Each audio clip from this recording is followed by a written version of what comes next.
Gents, I just want to pause the episode for a moment to let you know about the Strong Men of Value Academy. You will have heard me refer to it a number of times, and I want to bring more attention to it. So this isn't just a program, it's a life-changing environment and community of men who are focused on personal and professional growth. We're looking at areas of relationships, wealth, and health, things to help you thrive and maximize your life. Imagine having bi-monthly one-on-one coaching sessions with myself, weekly group coaching calls, and an incredible brotherhood of high achievers by your side. Now we're diving into resilience, leadership, and holistic growth to not just succeed in your career, but to thrive in your health and your relationships. Your journey to greatness, it starts here. So join the movement and you can apply for the Strong Men of Value Academy. You can head to themanthatcanproject.com to find out more. Have you ever struggled in your relationship? My wife is jumping back on the podcast today because every episode we've done together, it has gained huge momentum. We talk about our own relationships, things that we've experienced in our current relationship and previous relationships that could have improved or could improve, as well as things that we focus on in order to make sure that our relationship stays strong and we feel valued and heard and respected. Because I know it is an extremely important thing for many men out there. A lot of men do join the academy off the back of a relationship breakdown because it really highlights to them that they need to do some work on themselves to become a better version of themselves so that they can continue to show up strongly, confidently in their relationships. Before we dive into the episode, I would like to have you check out the Strong Men of Value Academy. Now, we're launching 2.0 in January, and I'm going to be inviting everyone to kick off a game plan with us. So you're welcome to start at any point of time. Whenever you want to start, you get started. However, the momentum of joining with a group and a cohort will help you create massive momentum towards the year. Now, we're a month out from the new year. So now is a great time to get in. Get connected with the community, start thinking about some goals for 2023 as we are doing a workshop for our Academy members only, which is setting your year up for success, as well as you'll be able to start diving into our hybrid training program, which launches tomorrow. So if you'd like to find out more, if you would like to apply for that, head over to themanthatcanproject.com/strong men of value. That's enough from me. Let's dive into today's episode. The Man That Can Project podcast, a podcast empowering career-driven men to live more fulfilling lives. We are here to challenge your beliefs, redefine success, and talk about the important stuff in a relatable way. Don't forget to subscribe and leave a review. My name's Lachlan Stuart. Let's get into it. We're back with another episode of the Man That Can Project's podcast. You're either tuning in for the first time or the 442nd time. It's quite a few episodes and coming up for the 500 mark, which will be a special episode. It's 5 years of podcasting. 6 years. Whew. Anyway, today's guest is my lovely wife, but don't be mistaken by the last name. It's Amy Sheppard. It should be Amy Stuart. However, she's reluctantly not wanting to change her name for whatever reason. Hello. Welcome. Why don't you change your name? Well, we've had that debate previously. Before we dive into the episode, if you are loving these episodes, obviously take a moment to like, share, subscribe. If you leave a rating and review, it helps us, helps me, not us. This is not our podcast. We've got another one. It helps me get bigger guests on because ratings are literally like currency. So, if you want me to get Luke Combs on in the future, which is a goal of mine, leave a rating, leave a review, and we'll eventually get the great man on here. I have no doubt he's 1 degree of separation away. He's going to happen. All right, let's get into the nitty-gritty of it. I was going to say the Strong Men of Value 2.0, but we'll talk about that in another episode. Stop fucking up your relationships. Every time Amy has come on the podcast, they've been an absolute fan favorite where we talk about our relationship a little bit, but also things that I work with a lot of men. And one of the biggest reasons why men jump into the academy originally is that from a relationship breakdown, it highlights that they would desperately love to improve some things about themselves because of a relationship breakdown. Mm-hmm. You know, we often take things for granted, and we're going to go through 4 things that we've experienced in not only our relationship, in previous relationships, but also something that I feel is very relatable to a lot of couples out there and also men. What do you reckon? Yeah, let's go through it. I mean, I'm sure, a lot of people have gone through great relationships and terrible relationships, all which you've probably experienced some of these red flags, would you call them? Red flags, amber flags if you work on them. Amber flags if you work on them. Yeah. But yeah, it's something that you have to learn and think about, be conscious about every single day when you're in a relationship. 'Cause it's easy to get lazy or let things slide or just forget about, that. Well, life's so busy, right? Mm. And I think the important thing to understand, as with anything in life, is who you go into the relationship is not going to be who, or I don't believe it should be who you are 1 year down the track, 10 years down the track. And not saying you should be like a Jeffrey Dahmer where you pretend to be... Have 20 different personalities. Yeah, and then all of a sudden you're eating people. But more so, you want to be growing to be a better version of yourself to enhance the quality of your relationship. Mm. And I feel when people get into it, we have this honeymoon phase, as we've spoken about on the podcast before. And we definitely were guilty of it in the beginning. I was driving down from Toowoomba. So we live in Brisbane now. Toowoomba, it's about a 2-hour drive from where I was living. And I would drive down twice a week and then get up at 3 a.m. and drive back just to get to work. So I was putting in That's love. The hard yards to impress, and I can probably hand on heart say I wouldn't do that now. Mm. I value my sleep. More than our relationship? Well, I've just, I think you would do it. Yeah. Not every day, maybe not as often, but... Yeah, but in the beginning you're like, I really need to put in to impress this person, right? And I think everyone can relate to that in some way, shape or form, whether it's being nice, going on dates more regularly, good morning messages. Buying presents. What you used to do for me in the beginning? I used to buy you a lot of presents. You did used to buy me a lot. Stopped. Yeah, because you don't appreciate them. I'm not a presents person. No. But you did a heap of things. Can you remember any? No. No, I think, we used to Snapchat back in the day because this was before FaceTime was a thing, or video calling. So we used to Snapchat video message all the time. Obviously you would make trips up to Toowoomba, but we travelled a lot together, and a lot of the time then you paid for stuff there because I couldn't afford it. So, whereas you probably wouldn't do that for me now. You'd be like, buy your own ticket, motherfucker. Yeah.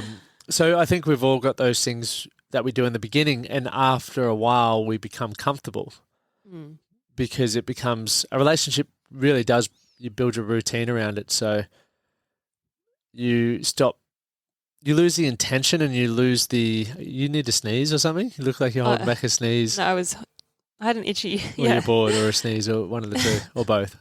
Bit of both. No, yeah, I'm not bored, fair. but I was I was going to sneeze and then I was going to yawn, and I was like, that's rude.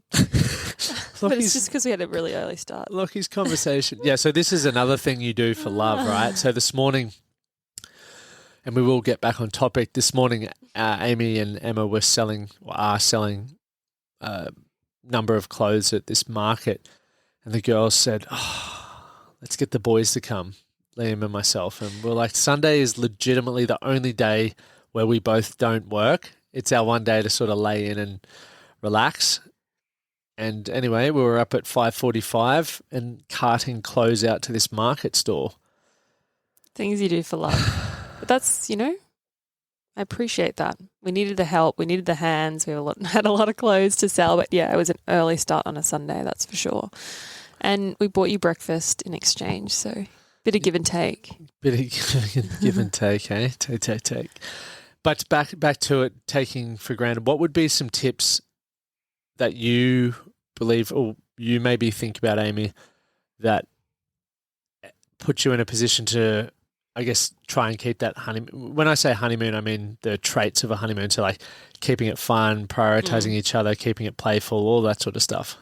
I think getting out of routine really helps because, you can easily fall into like mundane routine, which is important for most of the time, to get work done and whatever else. But it's important to remember that you still need to have fun together because, like we're so busy at the moment, not just with work, but also like Christmas parties are coming up and every weekend is like socializing with so many other people and you forget to actually, you need time as a couple to have fun as well. And so I think, dating is, sounds so lame saying that. Dating. Oh, but it is. But yeah, you have to remember to do that and just go on solo dates with the two of you and, make time for that. But if you can't find the time to do that, just You're little, fucked. just little things like, how you helped me this morning. I think that's really appreciated. You didn't have to do that. You gave up your Sunday. And I don't take that for granted. So I do appreciate that. Or just, coming home and knowing that, or coming home and seeing that you've done some washing, you folded it, like put it away. I do washing, but I generally don't fold it. No, but sometimes you do, and it's like, oh my God, Yeah. oh my God. This man Shock making horror. me hot. Yeah, or like cooking dinner without me realizing it. Little things like that is what can spark some romance. turns me on. Oh, wow. Here we go. Fold that washing. Yeah. All right. Well, you've got yourself a deal. I'll be folding everything in the house from deck chairs to clothes. Yeah, you mop that floor. Yeah. Clean man. No, I think it's definitely something that's underrated because it's very easy, especially as depending on everyone's family dynamic or relationship dynamic is different, but let's use a general stereotype where the men are generally out working and I know this is rapidly changing, but we'll just use this because there's a lot of blokes who are in this situation who listen because I can see everyone's stuff on my podcast back end, but where their partner may be the one at home raising the kids or, looking after their household, which is still extremely important, but the men will come home and go, I've had a tough day at work, so I'm not, you do the rest of the shit. That's your role. And I think it's very important to understand that a household's a household and it requires both of you, regardless of what you're doing throughout the day. That doesn't matter. Yeah, well, I mean, there's just a baseline of things that just come with being an adult. Yes, yeah. And they suck, but like you got to pay your taxes, you got to do your laundry, and that's just doesn't, I just don't think that should fall on a woman because she's a woman. Or just whoever, for example, stays at the household, right? Because once again. And yeah, you might have things that you can do during the day if you are the person staying at home, but you can't do everything. Yeah. And like when I'm working at home, for example, if I know there's washing, I'll throw a load on, then go back to the office, do that, and then like it doesn't take much you effort. can chip away at things, or if I go have lunch, I'll try and put the dishwasher on, or I think little things like that are just or like vacuum. If I get out of the shower, I'm like I need to vacuum the floor quickly, and just do one room at a time. Yeah, and even if if I was the person who was staying at home looking after kids, I would just so appreciate it if my partner just came home and without asking. Vacuumed even just one room, just some form of effort would just be like you just would appreciate that they thought of that rather than if not you can sort of grow a bit of a grudge or a bit of let's talk about grudges because you can definitely hold a grudge. Not you personally, but I could see how you would grow a grudge, resentment, or just people if your partner just expected you to always be the person to clean or cook and do the household items just because you're the one at work or whatever. Yeah. One of the biggest things, so we've had a guy called Cam Fraser on the podcast before and a lady called Shana, I can't remember Shana's last name, but they're both like sex intimacy people. And most men, when you go, what's your love language? They'll go, it's touch. It's, I just want sex. And you're like, okay, why? And what it eventually rolls down to, it makes men feel valued and wanted. And obviously that's a basic human need. Everyone gets it in their own way, but that's the first thing that men swing to because it's like that's the one time where you get complete intimacy and connection. Whereas because of the own barriers we've put in our way around how we communicate, we hold stuff down or we don't like to be emotional. We've set up these barriers. So that's why for a lot of blokes it is intimacy, but they don't understand why. But where I'm going with this is we will go, oh, my missus won't shag me or whatever. And then it's like, well, why would she want to? You've come home cranky every day. You haven't helped her with anything in her life. You haven't sat down and have a conversation with her. So what are you doing? Like, that's a big one. and people taking the time to have a conversation, asking how just each connecting. other's day was. Yeah. I can imagine that could take a back seat, especially once you have kids and your priority becomes looking after the kids. Are they fed? Have they had the bath? How do you think you would navigate that? Because we're obviously not parents yet. How do you feel in an ideal world? And once again, we don't know what's going to be thrown at us there, but how do you think we will navigate that? We both have flexible jobs, so I don't know whether that works in our favour or not yet. Hopefully it does. We'll find out. Because we can kind of pick and choose our hours, which is good. Also, I don't mind staying up late. You like to get up early. Yeah. I think that's going to be good. But again, I'm like thinking about how we're going to look after the kid, not so much how we're going to look after our relationship. Yeah. How do you think we will prioritise a relationship then? Because I think people don't even think about this when they have kids or take on other responsibilities. Yeah. Well, I think we're also lucky because we've got a great support system. This future child will have lots of aunties, uncles, grandparents to look after. So I think we're really going to have to lean on our support system to take those little dates. But if we didn't have that, what do you think we could do? Daycare. Yeah. Yeah, I don't know. That's a good question. That would be really, really hard, I think. Yeah. To have time one-on-one without the child is what you're talking about. Well, obviously, someone needs to look after the kids, so you have to get a babysitter in. Yeah. I think if they're sleeping or carrying on, but I think it's just people always want or think that more is better. For example, you need a day together or you need a week away together to reconnect, but the connection comes through what you're doing with the time that you have, I think, as well, and we take that for granted. Or even just like simple phone calls as well. Yeah. Just to connect and be like, hey, do you want me to pick up dinner? How are you? Yeah. Communication. I think the last 3 podcasts we've done together on The Man That Can, we've spoken about communication and how important it is. We're still getting better at it. Yeah. But you just notice how important it is.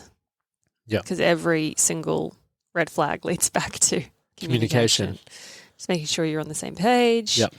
And just, as you said, having that connection, keeping that connection, whether it is just, hey, how's it going? How did the baby sleep? Or like whatever. It's just like, okay, he cares. Yeah. They care and they are really concerned about what's going on in my life, not just focused on work, friends, beer, beer, golf, beer, all the fun things in life. I think, definitely getting clear on how, and even as for men, like how do you, once again, I was using the example of intimacy, but in order for you to feel appreciated and valued, what has to happen for that for you? And maybe there's things that you need to work on, like learning to be more open in your communication so that they can, because a lot of people, and this is across the board, not just men, don't feel heard, and it's because they're too afraid to be who they are. So if you're showing up with a facade or a different persona because you think that's what people want to see from you,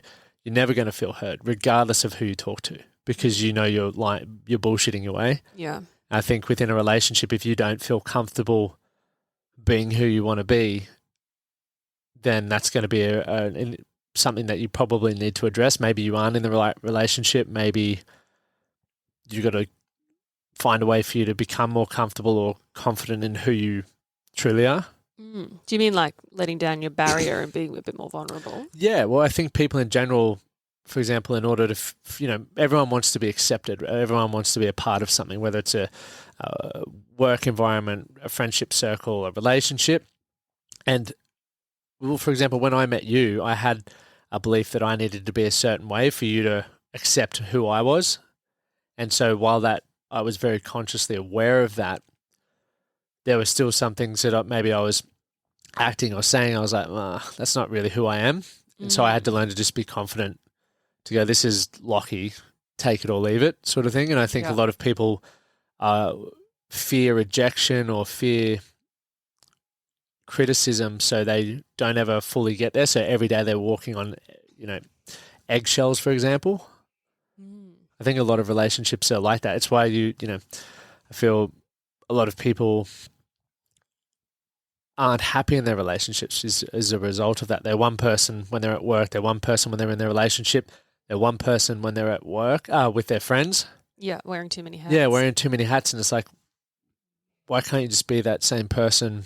But then it's a fine line because you don't want to get lazy either. And again, going back to... Well, it's not about being lazy. No, but that's the opposite end of the spectrum. How do you mean? Like one end of the spectrum is like being lazy and being too comfortable in yourself that you're not actually making the effort. And then Good point. The other end of the spectrum is that you're not comfortable enough to let yourself be vulnerable. Yes. I would say when you go from being comfortable, it's not about being lazy. That's definitely not what I'm saying is I wouldn't consider myself lazy in regards to I'm always trying to be a better husband. I'm always trying to be a better mate. And it's this why I'm doing. You are, but not everyone. But the thing is, like, for example, the example I use right now is every year I try to invest in some sort of coach to improve something in my life. And this year I was like, everything's pretty gnarly. So do I just not get a coach this year, or do I find something that I don't feel is going to have significant impact, which was vocal coaching? I did vocal coaching because I was like, maybe I can learn to speak better. It's not, I don't feel like it's going to radically change my life, but I'm always trying to improve those small things. And I think everyone should be doing that because it's the habit of growth that you're focused on, not so much what specifically it is that you're growing. I think if I was to sit still, I'd go, you would not like to be around me. I would not like to be around me. No, I go crazy when I have too much time off as well. I thought you were going to say too much time with me. No. I go crazy. Yeah, but it's so obviously when you get clear on who you want to be or whatnot, how you want to be in the relationship, just keep chipping away at that. Sometimes it might be rapidly that you need to make changes, and other times it might just be chipping away. Like I think at the moment we just chip away because I feel our relationship's great. Yep. But in order to not make it stale, is the word, is there's always things that we can do, or playful things that we can do, or random things that we can do to make sure that we do prioritize the relationship. Yeah. I think another important thing is not to overstretch yourself financially. Live within your means. Yeah, live within your means. I think that's a huge one. I only just say that because our mortgage has doubled. Yeah, I mean, not like our repayment, sorry, not the actual mortgage itself. We came to the decision that we wanted to buy an investment property, but I was so scared because we could have bought a more expensive. Yeah, anyway. We could have bought a more expensive property, but we decided what's not going to impact our quality of life. Exactly. And I think that was the best decision, especially now that the interest rates have gone pumping. I think, a lot of people... And we're still within our means. I mean, it sucks that they're going up, but I just feel so grateful that we didn't, try and show off and buy the best possible house that we could afford. Instead we decided to go something reasonable, quite under our means, which was, Well, I think that's... has allowed us the freedom. Because, I think it's so important, once again, as a relationship, what's important to you, and it's not just about the finances. It's, once again, if you're both stressed, the relationship's going to suffer. We don't want to suffer. Like, the most important thing at the end of the day is a relationship, and we're no good to anyone if we have kids or friends and family if we're barking at each other and not liking how our relationship is. Am I boring you? Told you 6 a.m. is too early for me. But it's I think it's another thing for people to be aware of within the relationship. So, especially where we live in Newstead, it's like people love going out for dinners, love having the nice cars, all of those sorts of things. But if it's putting financial stress on you, you got to really ask yourself, is it worth? Because eventually it's going to take a toll on your relationship. Financial stress is huge for people. So be mindful and just go, okay, well, for what reason am I going out for dinner, or do I need the car? Is it to entertain people? Is it to catch up with people? Okay, well, how can I do that in a more affordable way? Yeah. And then you just got to get creative. Yeah, agree. What other points do we have? We've spoken communication. We've spoken holding grudges. We've pretty much nailed it. taking your partner for granted? Growing together? Well, we've pretty much, I think. Well, I think we need to do something together, like a hobby together. We kind of have done it. Like this year, we've both been taking guitar lessons. Like we've got that in and common. I'm shredding. Lucky's shredding. I'm shredding too. Yeah. I mean, I can already play guitar, but it's been fun to have someone also doing it in the house. Yeah. So it's like, oh, have you done your guitar today? It's like, yeah, have you? Did you hear me? Yeah, so that's been kind of fun. And also the running. I'm not a runner, but I've decided to do Lockie's Gazelle program because I just hate running, and I feel like I'm really, really strong in the gym, and I probably, if running's not in the workout, I smash it. But then as soon as they're like, and now run up and down the street, I'm like, no. And then I'm like the last in the class. So I was like, okay, I need to improve running. It's the biggest hurdle for me. Yep. And I really love it when you come running with me, which must be so boring for you because I'm way slower than you. But it's just like encouraging to have someone and your partner. Yeah. Bit of eye candy to look at. Except for yesterday when you left me in the dirt. Well, it was a 20-minute for time. We're literally running to the street and back. Yeah. It was like you could still see me. You weren't going to get in abducted. the distance. Yeah, in the distance. But I think, what would be another hobby we could do together that you would like? Not shopping. I would like to do like some cooking. We can do cooking. I've been cooking a storm up. When you were in Nashville, I was cleaning up in the kitchen. Yeah, but it'd be cool to do some lessons together. Like I don't think I'm the best. I can cook, but not anything. All right, I'm keen. And what about some hikes? I would love to do some hikes together. What else is there? Well, I think it's fun because at the end of the day, you're going to look back and go, how awesome is that sunrise? What about some like bit of give and take road trips? Oh, I'm down for that as well. I'd rather that. I just find... Well, it's the same thing. You can road trip to a hike. Bit over hiking. What would you do for your road trip then? What would that entail? Remember we did the Great Ocean Road? That was gnarly. That was heaps of fun. We did it in a juicy van. We'll do a big one overseas next year. Yeah, I'd love to do that. Maybe New Zealand or we could even just do Tassie. Yeah, Tassie would be fun. Well, yeah, so final note is make sure you... I don't know how much that's like growing. Do have hobbies together. Well, I think it is because you're living life together. Yeah, true. Because it is fun to hear you come back and speak about things that you've been doing, and I hope it's fun for you to hear what I've been doing. But when you're actually creating those memories together, like the Great Ocean Road, we have all these funny stories that no one else will get. Like when we'll pull the bed out and just play cards on the floor drinking red wine out of sippy cups. Yeah.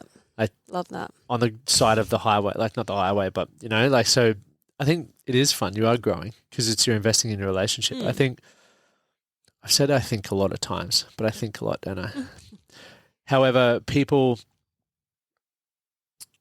feel that unless they're progressing to something financially or career-wise, they're not growing. Yeah. I think that's a really bad misconception.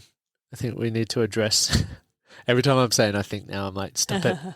But, yeah, we do need to really understand that we are growing in so many different areas. Yeah, not just financially. What bit of advice would you give for a relationship before we wrap it up? To any relationship? Yeah. Any let's say under 1 year. Under 1 year? Under 1 year. Oh. It's hard because I want to say... Yeah, over 1 year communication. We've already said that though. Yeah. Under 1 year. Shagging, plenty of it. Yeah, that's yours. That's for over 1 year as well. Don't let that die. Oh, I think just making sure you're treating the person right. You're staying committed. If you're the right one for you. Because I can imagine these days with Tinder and all sorts of things, like temptation would be rife.